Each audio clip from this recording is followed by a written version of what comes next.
দর্শক, আপনারা এখন দুর্গাপুজোতে থিম পুজোর কথা শুনে থাকেন, প্রায়শই শুনে থাকেন এখানে এই থিমের পুজো হচ্ছে, ওখানে ওই থিমের পুজো হচ্ছে।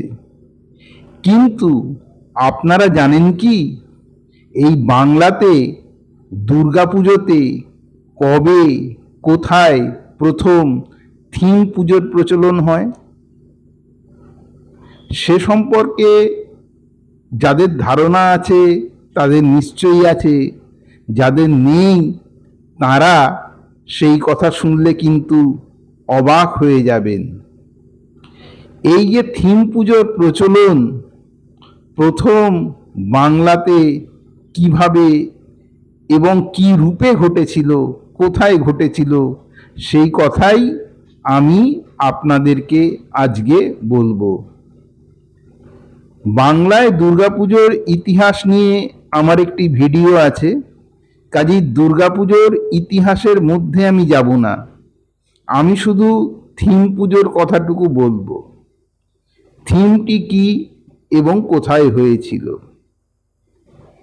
এখানে প্রথমেই বলে রাখি আপনাদের, যে সাসপেন্স না বাড়িয়ে, প্রথম থিমের পুজো কিন্তু হয়েছিল আজ থেকে বহু বছর আগে। বস্তুত সেটি হয়েছিল 1610 খ্রিস্টাব্দে।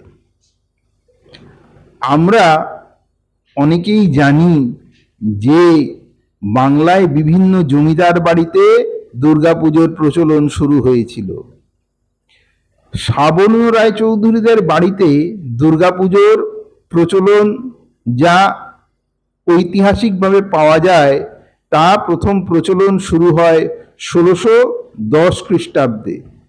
যদিও তাদের একজন ওই বংশের উত্তরসূরি আমাকে বলেছেন যে না, তাদের দুর্গাপুজো আরও আগে থেকেই শুরু হয়েছে, তবে সেটা কোনো ঐতিহাসিক প্রমাণ নেই, হয়তো বাড়ির ভেতরে হয়তো সেটা হয়েছে, শুরু হয়েছে বা কোনো কিছু।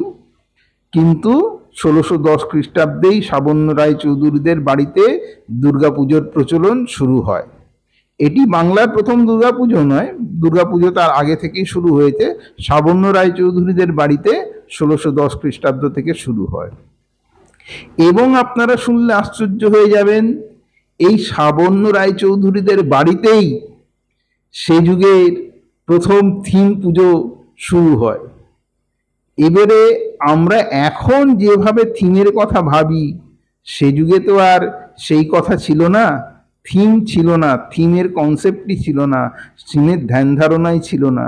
থিম তো একটা ইংরেজি শব্দ, আর ইংরেজরা তো ভারতে মোটামুটিভাবে বসবাস করতে শুরু করে ওই 1690-এর পর থেকে। কলকাতা নগরীর পত্তন শুরু হয় মোটামুটিভাবে তারপর থেকে, আর এই দুর্গাপুজো হয়েছিল তার বহু আগে। এইবার প্রশ্নটা হচ্ছে, সেখানে কিসের থিম হয়েছিল?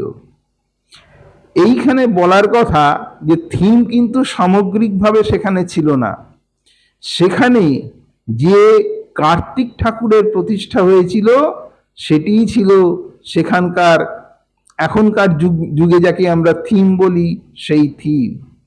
এই কার্তিক ঠাকুর করা হয়েছিল গুপ্ত সাম্রাজ্যের শেষ সম্রাট স্কন্দগুপ্তের আদলে, এবং তাকে স্মরণ করেই এই কার্তিকের রূপ দেওয়া হয়েছিল সেই সময়। এবার কেন স্কন্দগুপ্ত? স্কন্দগুপ্ত ছিলেন একজন মহান বীর। যারা ইতিহাস সম্পর্কে জানেন তারা খুব ভালো করেই জানেন। সব থেকে বড় কথা, কার্তিক ঠাকুর অবিবাহিত, এবং এই স্কন্দগুপ্ত নিয়েছিলেন অবিবাহিত। কেন তিনি অবিবাহিত? কেননা তাকে সারা জীবন ভারতের পশ্চিম প্রান্তের রণাঙ্গনে কাটাতে হয়েছে, প্রায় সারা জীবন, এবং তিনি হুন বিতাড়ন করেছিলেন।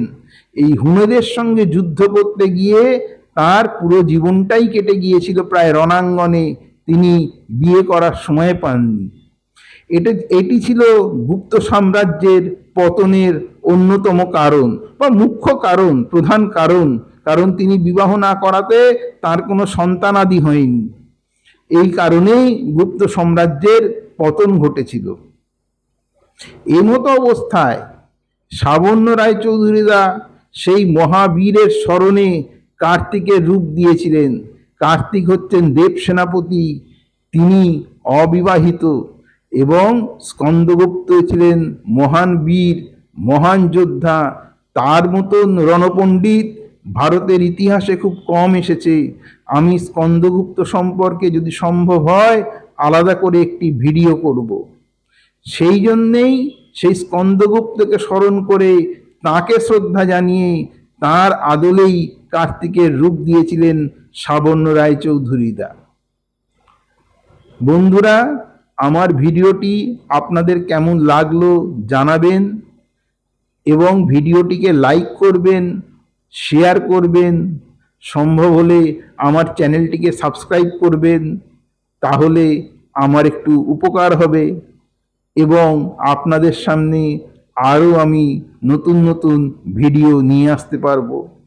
ভালো থাকবেন, ধন্যবাদ, নমস্কার।